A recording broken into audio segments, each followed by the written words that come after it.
과거 이 부유한 사람들의 전유물로 여겨졌던 문화와 예술의 향유가 소득 수준이 높아지고 삶의 질이 높아짐으로 해서 이제 국민의 기본적 권리의 하나로 인식되고 있습니다. 이러한 시대적 변화에 발맞춰 우리 경남에서도 도립예술단이 올해부터 활동하게 되는데 도민의 한 사람으로서 매우 기쁘게 생각을 하고 있습니다. 그런데 제가 도립예술단 관련 우리 도서례를 살펴보았습니다. 연극과 오페라 등 극예술 분야에만 한정되어 있어 교향악단이나 국악단, 무용단 등을 동시에 운영하고 있는 다른 지역 예술단에 비해 규모가 작다는 인상을 받았습니다. 국장님께 질문을 드리겠습니다. 다른 지역과 같이 도립예술단의 규모를 확대할 계획이 있으시다면 그에 대한 답변을 부탁드리겠습니다. 네, 문화관광체육국장 유명현입니다. 장규석 의원님의 도문화예술 발전에 대한 관심에 감사를 드리며 도립예술단 관련 질문에 답변을 드리겠습니다. 문화예술 향유권이 국민의 기본적 권리로 인식되고 있다는 의원님 말씀에 공감을 합니다. 도립예술단은 의원님 말씀처럼 도민의 문화 향유권 향상과 지역 문화예술 생태계 활성화를 위해서 경남의 예술 지형과 특성에 맞는 장르로 예술단을 창단, 운영하고자 설립을 하였습니다. 우리 도는 도립예술단 설립을 위해 전국의 타시도 사례조사를 실시하였고 도내 장르별로 문화예술인 그리고 예총민회총과의 그런 수차례의 간담회를 거친 결과 도립예술단 첫 장르로 타 장르와의 협업 그리고 경남 연극의 월등한 역량 등을 종합적으로 고려하여 또 문화예술협치위원회를 거쳐서 도립극단으로 최종 선정을 하였습니다. 의원님께서 말씀하신 경상남도 도립예술단 설치 및 운영 조례 제2조 3항 규정은 우선적으로 창단된 도립극단에 대한 규정을 한 것이고 향후 추가될 경우에 도립예술단이 추가될 경우에는 조례를 개정하여 반영할 계획입니다. 현재 예술단이 없는 세종시를 제외한 강력자치단체 예술단 운영 규모는 전국 평균 4.6개입니다.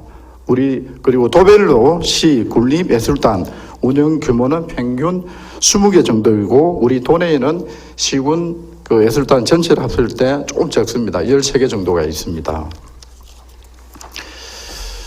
우리 도는 올해 도립극단 운영을 시작을 하고 2021년경에는 지역문화예술인과 논의를 하여 추가 장르를 검토하는 등 도립예술단 규모를 확대해 나갈 계획입니다.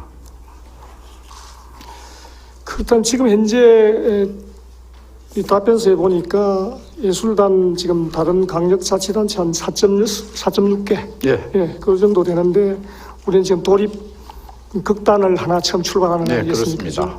그렇다면 앞으로 우리가 추가적으로 또 이제 계획이 있다는 말씀을 그렇습니다. 이렇게 이제 도립예술단 확대가 예상되고 있음에도 불구하고 제가 이번에 현장을 방문해 보니까 19억 원의 예산을 배정받아서 문화예술회관 그 잔여부지에 지으려고 이번에 사실을 알게 되었습니다. 알게 되었는데 만약에 현재의 계획대로 연습실을 짓게 되면은 우리가 추가적으로 도립예술단 규모를 더 키우게 되면은 여러 시설들이 필요하지 않겠습니까? 예, 그렇습니다. 그러면 지금의 이 연습실로는 사실은 부족할 수가 있거든요. 예. 그래서 지금 저는 차라리 지금 지을 때 좀 더 규모 있게 준비를 해 놓는 게 좋다고 이렇게 생각을 합니다. 예. 그래서 도립예술단이 확대될 때 또다시 새로 짓게 되면 이 막대한 재원이 낭비될 염려가 있어요. 그러니까 저는 도립예술단 확대에 따른 도문화예술단의 통합연습실 규모를 좀 제대로 갖춰가지고 확대해서 신축을 할 필요가 있다고 저는 생각을 합니다. 그래서 앞으로 교향악단이라든지 국악단, 무용단 등의 여러 예술 분야 설립이 예상되기 때문에 지금 극예술과 관련한 연습실로는 향후 연습실 수를 감당할 수가 없다고 생각을 합니다. 그래서 아울러 확대된 도립예술단이 예상되기 때문에 이와 관련한 또 문화예술회관의 공간 계획 구조 하나 또 부분적 리모델링 등의 종합적 대책도 필요해 보입니다. 그래서 국장님께 질문을 드리겠습니다. 이러한 도립예술단 통합연습실 신축과 항우동 문화예술화의 종합적 관리 방안, 그에 따라서 지금 현재 또 공연이 있는 날에는 사실은 그 주차 공간이 상당히 부족합니다. 그래서 주차 공간의 확대 방향과 그리고 네. 또 현장을 이번에 방문해 보니까 직원들이 그 운영비 문제에 있어 가지고 필요적 경비를 제외한 나머지 실질적 운영비는 상당히 부족하다고 그렇게 이야기를 하고 있습니다. 네. 그래서 그 부분에 대해서 우리 국장님의 입장을 한번 말씀해 주시기 바랍니다. 네, 답변 드리겠습니다. 도문화예술회관은 2009년도에 180억 원을 투입하여 전체 리모델링을 실시하였습니다. 그리고 2014년에는 6억 원의 예산을 투입하여 무대와 부속시설, 엄양시설 등을 시설 개선을 하였습니다. 현재 도립예술단 운영 관련해가지고 상시 작품 연습이 가능한 도립예술단 전용 연습실 확보는 반드시 필요가 합니다. 도립예술단 전용 연습실 확보는 우리 도의 재정 상황과 그리고 신축되는 시설의 확장 가능성 그리고 현재 진주에서 추진 중인 소공연장과의 중복성 등을 종합적으로 고려해가지고 지금 현재 추진하고 있습니다. 의원님께서 말씀하셨듯이 추가 도립예술단 설립 시의 예산 낭비 방지를 위해 현재부터 확장 가능성을 고려하여 지금 현재 설계를 할 계획입니다. 지금 현재는 건축계획 용역을 6월 달까지 중에 있습니다. 그리고 필요하다면은 내년 연습장 시설 설립 예산을 지금 현재 19억에서 추가적으로 필요하다 그러면은 그 확보도 검토를 하겠습니다. 예를 한 가지 들면은 부산의 문화회관 다동체 연습실 같은 경우에는 연습장을 2개를 지었습니다. 2층 건물에 각각 한 개씩. 그래서 지을 당시에 그 확장 가능성을 고려해가지고 3층 이상의 정축이 가능한 구조로 반영했습니다. 저희도 설계 시에 이 부분을 반드시 고려를 하도록 하겠습니다. 그리고 그 향후에 추가 도립예술단 설립까지를 충분히 고려해가지고 의원님께서 우려하시는 바와 같이 문화예술회관과 우리 도립예술단의 또 위상저하 문제가 생기지 않도록 사전에 철저히 준비를 하겠습니다. 다음으로 주차장 관련해가지고는 지금 우리 도립예술단의 주차면이 한 191면 정도가 됩니다. 전체적으로. 그런데 이게 저희가 대공연장이 1,500석 규모인데 기준 관객이 3인이 차 한 대를 이용할 시에 약 509대의 그 주차면이 필요합니다. 그래서 실질적으로 주차 면적이 좀 부족한 현실입니다. 그래서 저희 19년도 행정사무감사실에서도 이런 의견이 좀 제시가 되었고, 단기적으로 우선적으로 우리 공연 관람 시 대중교통 이용을 적극적으로 홍보를 좀 하고, 중장기적으로는 그 문화예술회관의 지금 현재 부지, 의원님도 말씀하셨듯이 지금 현재 부지, 주차장 부지를 2층, 3층으로 올릴 수 있는 그런 방법까지도 장기적으로 좀 검토를 하도록 하겠습니다. 그 다음에 운영비 말씀하신 내용은 아마 문화예술회관에서 도립예술단 극단 관련해가지고 아마 운영비가 좀 모자라다 뭐 그런 이야기인 것 같습니다. 저희가 확인한 바로는. 그래서 저희가 당초에 7억 원 정도를 요구했는데 작년에 그 예산 사정이 좀 어려워가지고 한 5억 정도만 반영이 되었고 2억 정도는 좀 반영이 안 된 상황입니다. 그래서 요거는 그 1차 추경에서는 긴급하게 코로나19 대응 관련 자금을 주로 편성했기 때문에 가능하다 그러면 2차 추경에 좀 더 확보하도록 그렇게 노력을 하겠습니다. 이상입니다. 예, 예술단 그 확대에 따른 그러한 그 건물 신축에 있어 가지고 그 부분도 예산에 반영할 수 있도록 이번에 꼭 좀 해주시고 그리고 주차 부분이라든지 그리고 운영비 문제 이런 부분에서는 좀 더 신경을 써주시고 특히 주차 공간 부분에서는 평일에는 사실은 주차면이 많이 비어 있습니다. 그럴 경우에는 그쪽 지역에 주민들이 같이 쓸 수 있도록 그런 부분도 한번 진주시와 협의를 해봐 주시면 고맙겠습니다. 네, 그렇게 하겠습니다. 예, 국장님 답변 감사합니다. 자리해 주십시오. 일자리 경제국장 김기영입니다. 네, 우리 국장님도 잘 아시다시피 이 진주 실크 산업은 세계 5대 실크 산지 하나로 그 명성을 한때는 떨쳤습니다. 그래서 지금 현재 값산 합성 섬유의 범람과 한복을 기피하는 문화 등으로 인해 현재 쇠퇴일로를 걷고 있습니다. 저는 작년 5분 발언을 통해서 이 문제의 심각성을 제기하고 또 적극적인 대책을 주문했음에도 그간의 상황이 크게 달라지지 않은 것 같아서 다시 말씀을 드립니다. 본 이유는 우리 진주 실크 산업이 단순히 경제적 가치로만 따질 수 없는 지역 전통 산업의 무궁한 가치가 있다고 생각을 합니다. 독일이나 일본 등 선진국에서는 지역 전통 산업을 자신들의 정체성과 관련한 주요 요소로 인식하면서 교육이나 관광 영역의 새로운 동력으로 잘 활용하고 있습니다. 이러한 측면에 봤을 때 진주의 실크 산업 역시 지역의 새로운 동력을 삼을 수 있는 가능성이 충분하다고 생각을 합니다. 제가 진주 실크 산업단지를 직접 방문을 해봤습니다. 그리고 한국 실크 연구원을 중심으로 실크 기반의 새로운 원사 개발을 통해서 실크 자체의 경쟁력을 향상시키는 방안의 모색은 물론 실크 박물관 개관에 따른 후속 대책도 심도 있게 논의하고 있었는데 전반적으로 도의 관심과 지원이 부족하다는 의견이 많았습니다. 국장님께 묻겠습니다. 진주 실크 산업과 관련하여 도의 종합적인 대책과 특히 경남 지역 진흥 산업에서 재배되어 있는 실크 산업을 다시 활성화할 구체적 계획이 있으시다는 그에 대한 답변을 부탁드리겠습니다. 예. 답변 드리겠습니다. 존경하는 장규석 의원님께서 실크 산업 활성화 관련해서 도의 대책과 계획 그리고 지역 산업 진흥 계획 부분에서 빠져있는 부분에 대해서 질문하셨습니다. 의원님 말씀하신 것처럼 진주 실크 산업은 100년을 이어온 지역 전통 산업으로 역사적으로나 문화적으로 중요한 가치를 지니고 있다고 생각을 합니다. 도의 대책 포함해서 답변을 드리기 전에 진주 실크 산업의 상황을 잠시 말씀을 좀 드리겠습니다. 의원님께서 잘 아시는 것처럼 진주 실크 산업 100년 전통을 자랑하고 있습니다만 최근 패션 트렌드 변화라든지 이런 수요 감소 등으로 인해서 어려움이 지속되고 있는 것이 현실입니다. 또한 진주를 중심으로 소재에 있는 도내 실크 업체들이 원사를 수입해서 원단을 직조하거나 판매하는데 원사 가격은 상승하는 반면 원단 가격은 수요 등으로 오히려 좀 이전보다 하락하는 등 어려움의 직면이 있는 게 사실입니다.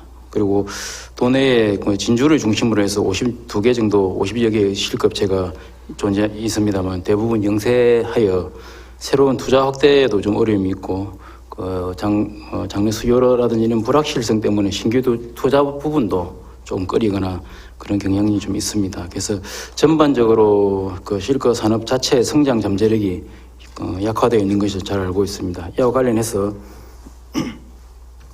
먼저 지금까지 우리 도의 실크 산업 지원 방향과 향후 대책부터 말씀을 좀 드리겠습니다. 우리 도에서는 전통 산업 발전과 실크 산업 활성화를 위해서 2007년부터 진주에 소재해 있는 한국 실크 연구원의 운영비와 함께 기술 개발 사업비를 지원을 해오고 있습니다. 올해 예산에 반영된 사업비까지 포함을 해서 지금까지 운영비는 23억 원 가량 그리고 기술 개발비를 31억 원 정도 이렇게 지원을 해왔습니다. 우리 도에서는 진주 실크 산업 활성화를 위해서 실크 연구원 운영비 지원보다는 실크 복합 소재 개발이라든지 복합 소재를 활용한 시제품 등 제품 개발 그리고 특허 출원 등을 통한 경쟁력 강화라든지 판로 확대 이런 사업비 지원에 좀 집중을 해오고 있습니다.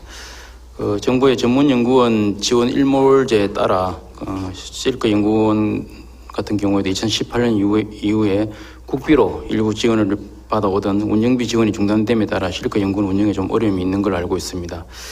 현 실크 연구원장 취임 이후에 지난해부터 새로운 기술 개발 사업 발굴이라든지 중장기 실크 산업 육성 계획을 좀 수립할 필요가 있는데 공감을 하고 있고 이 과정에서 도에서 필요한 기술 개발이나 디자인 연계 사업비 지원 확대를 포함한 논의를 계속 해오고 있습니다. 우리 도에서 지금 지난해부터 지원하고 있는 실크 복합 소재 활용 제품 개발 사업이 아직 좀 미흡하지만 새로운 활용 가능성 찾는 일부 성과를 좀 보이고 있습니다. 향후에도 실용성 의료라든지 산업용까지 확대 가능한 혼합사 개발 지원을 포함해서 실크 산업 육성을 위한 다양한 방안에 대하여 한국 실크 연구원 그리고 진주시와 협력을 강화하고 도의 역할이라든지 기능도 좀 더 고민을 해보도록 하겠습니다. 다음은 두 번째로 실크 산업이 경남 지역 산업 진흥 계획에서 제외되어 있는 부분에 대하여 답변 드리겠습니다. 지역 산업 진흥 계획은 정부의 가이드라인에 따라 각 분야별 사업 공모 과정을 거쳐 이를 종합하여 매년 시도에서 수립하여 시행합니다.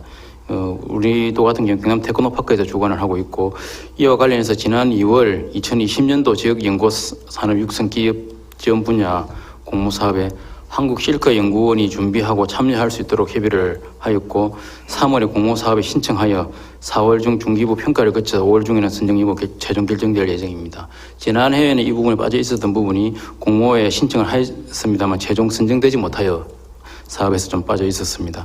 향후에도 진주시 그리고 한국실크연구원과 협력해서 혼합사업 개발뿐만 아니라 사업화 가능한 정부 R&D 지원 사업 선정에 노력을 하고 실크 산업 발전과 실크 연구원이 자립할 수 있는 방안을 좀 더 모색해 보도록 하겠습니다.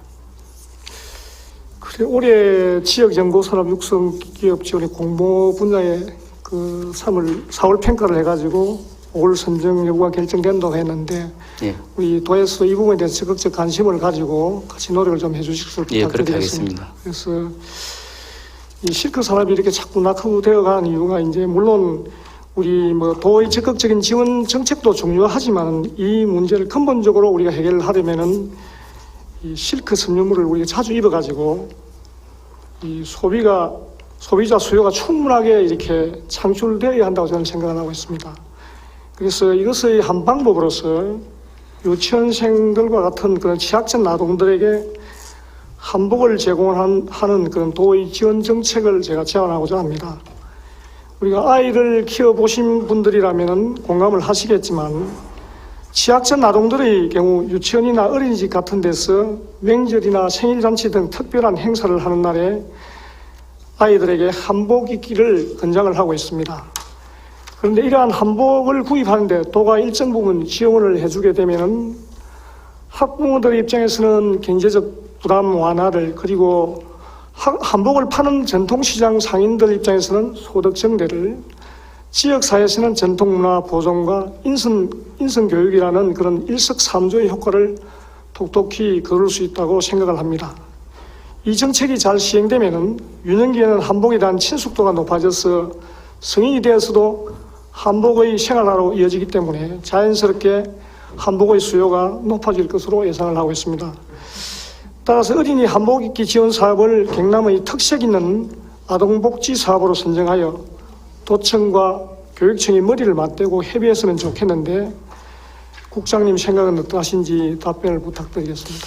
예, 의원님께서 그 실크 산업 수요 창출과 관련해서 제안하신 어린이 한복 입기 지원 사업 부분에 답변드리겠습니다. 그 취약전 아동들에게 유치원 어린이집을 통해서 한복 입기를 권장하는 사업의 경우에 시행을 하게 되면 우리나라 전통 옷에 대한 친숙도를 좀 높일 수도 있고, 방금 말씀하신 것처럼 실크 수요에 있어서도 일정 부분 연결될 수 있는 차원에서 좋은 취지라고 생각을 합니다. 우리 도에서는 문화관광체육국에서 한복 문화를 현대사회에 맞게 좀 활성화될 수 있도록 매년 한복 경진대회라든지 퓨전 한복 페스티벌 등 시군에서 개최하는 한복 장려 행사를 지원을 해오고 있습니다. 그리고 유치원 어린이집 아이들에 대한 직접적인 한복 구입비를 지원하는 사업에 대해서는 우리도 관련 부서와 그리고 교육청과 구체적인 협의가 좀 필요한 사항으로 생각을 합니다.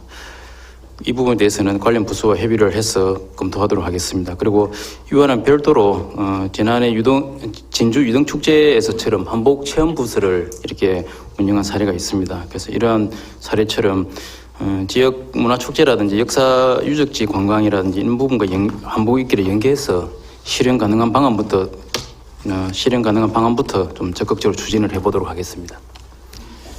그리고 여기 답변서에 보니까 한복 구입비에 대해서 이렇게 교육청과 협의를 통해 향후 사업 추진을 면밀히 검토하겠다 했는데, 검토에만 머물리지 마시고 직접 실행할 수 있도록 한번 노력을 해주시기 부탁드리겠습니다. 예, 관련 부서와 협의하겠습니다. 예, 수고하셨습니다. 자, 이 자리를 빌어서 본 의원이 질문한 내용에 대해서 도지사님께 부탁을 드리겠습니다. 첫 번째, 도립예술단 통합연습실 신축과 향후 도문화예술에 관한 종합적 관리 방안을 주차난 해소, 운영비 부분에 있어가지고 좀 검토를 다시 해주시고, 두 번째로 진주 실크 산업의 진흥 대책에 대해 다시 한번 점검하셔 바람직한 방향으로 나아갈 수 있도록 대책을 세워주실 것을 이 자리를 빌어 부탁드리겠습니다. 예, 다음으로 교육청 소관 질문을 이어가겠습니다. 미래교육국 국장님 자리해 주십시오. 예, 미래교육국장 이국식입니다. 국장님, 수영하실 줄 아십니까? 예, 부끄럽습니다만 거의 초보 수준입니다. 좀 배우기는 배웠습니까? 예, 시골에서 자라서 초등학교 때 마을 내과에서 기초와 기본을 좀 익히고 마을 뒤에 있는 저수지에서 실전 경험을 쌓았던 그런 추억이 있습니다. 예. 그렇죠. 저희 어릴 때는 그냥 저 같은 건 난강에서 이렇게 형님들한테 이렇게 그냥 또 배우기도 하고 그래가지고 이제 물장구 치면서 서서히 그냥 기본적 연습을 해가지고 배우게 되었습니다. 그런데 우리 국장님도 그렇게 해서 아마 국장님 고향이 창녕인 줄 알고 있는데 예, 그렇습니다. 남지천에서 아마 그 당시 수영도 연습도 좀 하고 그냥 물도 그냥 막 먹고 그래 했을 건데 그래서 우리 세월호 사건 이후에 초등학생 생존 수영 교육이 각 지역 학교 단위로 활발히 이루어지고 있습니다. 그런데 문제는 수영 교육의 장소로 실내 수영장으로 한정하다 보니까 도시 지역의 경우는 학생 수는 많은데 사실은 시설이 부족합니다. 가밀된 양상도 보이고 있고 그 생존 수영장의 현장성도 확보되지 않고 있습니다. 그래서 다양한 문제점이 노출되고 있는 것이 현실입니다. 이에 저는 이제 실내 수영장이 아닌 그 야외 수영장을 통한 생존 수영 교육 방법을 제안하고자 합니다.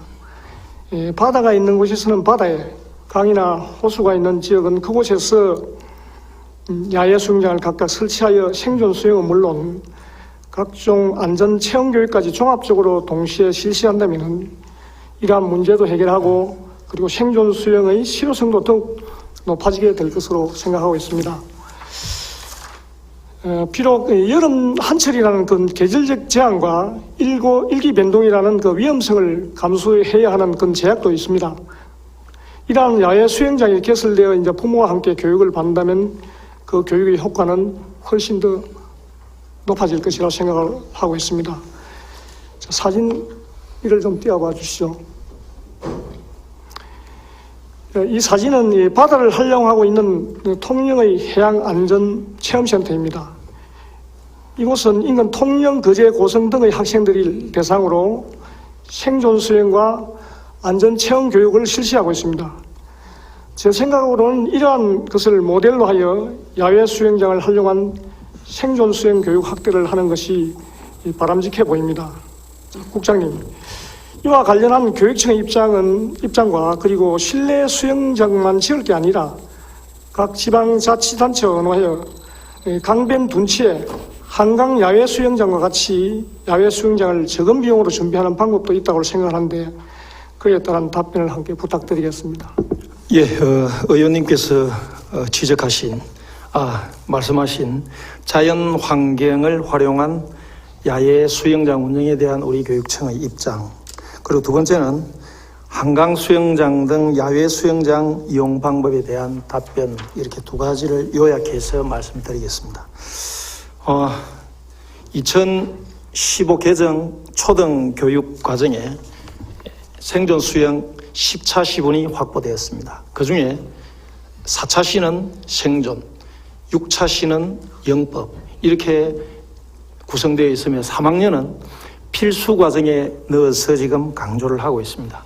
원래 우리 도교육청의 운영 방침은 지역 여건을 고려해서 가능한 전 초등학생에게 확대 운영하고자 합니다. 의원님께서 지금 제시하시고 있는 통영해양안전체험센터는 제가 통영에 교사 때 근무한 경험으로 잘 알고 있습니다. 한국해양소년단이 해양소년단 경남연맹에서 아마 위탁 운영하고 있는 것으로 파악하고 있습니다. 폐교를 이용해서 폐교 학교에는 각종 안전시설과 샤워장, 탈의실 등 부대시설이 갖추어져 있고 바닷가에는 이제 플로팅 데크, 부장교, 그 다음에 여러 수영 안전 시설들이 설치되어 있는 것으로 파악하고 있습니다. 그래서 의원님께서 자연 환경을 활용한 야외 수영장 운영에 대한 말씀은 매우 의미 있고 좋으신 제안으로 저희들 받아들이겠습니다. 두 번째, 한강 수영장 등 야외 수영장 이용 방법에 대한 답변을 드리도록 하겠습니다. 도내에는 50여 곳의 수영장이 있습니다. 대부분 이 수영장에서는 전문 선수들의 연습과 그리고 일반 시민들의 개방 프로그램에 치중하고 있습니다. 그러다 보니까 초등학생 8만여 명의 수영하고 연습하기에는 절대 부족한 현실입니다. 의원님의 제안은 매우 의미 있는 논의의 시작을 알리는 것으로 받아들이겠습니다. 다만 추가적인 고려할 사항들도 저희들 이 기회에 말씀드리겠습니다. 야외 수영장 개장 시 첫 번째 갖게 되는 환경적 요인입니다. 설치 공간 확보와 미세먼지 등 기상 상태가 우선 고려되어야 된다는 점입니다. 두 번째는 운영적 요인입니다. 운영 인력의 확보와 수질 관리 기술 등도 함께 보완되어야 된다는 점. 그리고 마지막으로 연계적 요인입니다. 지자체와 후원단체와의 지원 여부도 충분히 고려해야 된다고 생각합니다. 그리고 또한 설치 초기 경비가 과다하게 발생할 염려도 있음을 밝혀두지만 저희들 적극 검토해 보도록 하겠습니다. 야외 수영장 개설에서 가지고 이제 과다한 그 인력과 기술 그리고 비용이 소요된다고 그랬는데요. 실질적으로 실내 수영장의 3분의 1 정도면 하면은 충분히 그 비용이 된다고 그럽니다. 그래서 물론 이제 지역에 따라 다를 수도 있는데요. 진주 같은 경우에는 난강 둔지 같은 경우에 칠안강변, 신안강변 이런 데서 충분히 그 설치를 할 수가 있습니다. 한강 그 옥외 그 야외 수영장처럼 충분히 할 수가 있기 때문에 그 부분에 지방자치단체와 대응 투자를 해서 충분히 해보면은 논의를 해보면은 충분한 어떤 답이 나올 것이라 생각하는데 한번 검토를 해봐 주시기 바랍니다. 예, 야외 수영장은 아니지만 의원님께서 질의하신 김에 저희들 올해 그 초등학생들이 부족한 수영 공간을 확보하기 위한 우리 자체의 노력 하나만 간단히 소개드리겠습니다. 올해 이동식 생존 수영 교실을 초등학교 5개 학교 시범적으로 한번 운영해 보고자 합니다. 이동식 생존 수영장은 학교 적당한 공간에 구조는 에어돔 구조나 트라스트 구조를 활용하고 규모는 길이 한 15m 정도, 폭은 레인 한 3레인 정도 되는 물놀이장을 30일에서 한 45일 정도 하절기에 개방해서 그 학교는 물론이고 이웃 인근 학교도 활용할 수 있는 그런 방안을 저희들 한번 모색하고 있습니다. 위원님께서 말씀하신 야외 수영장 개설에 대한 문제들은 관련 부서를 중심으로 논의를 좀 시작해 보도록 그렇게 하겠습니다. 지금 뭐 학생 개인당 지금 10시간 이상 생존 수영 실기 교육을 한다고 되어 있는데 사실은 10시간 가지고는 이제 겨우 뜨는 정도, 이 정도밖에 못 합니다. 그래서 물론 이 장소는 협소하고 그래서 우리가 배워야 될 그 학생 수는 많고 하니까 이런 부분들도 한번 적극적 검토해가지고 우리 지역별로 야외 수영장을 할 수 있는 방법도 꾸준히 한번 생각을 해보십시오. 네, 그렇게 하겠습니다.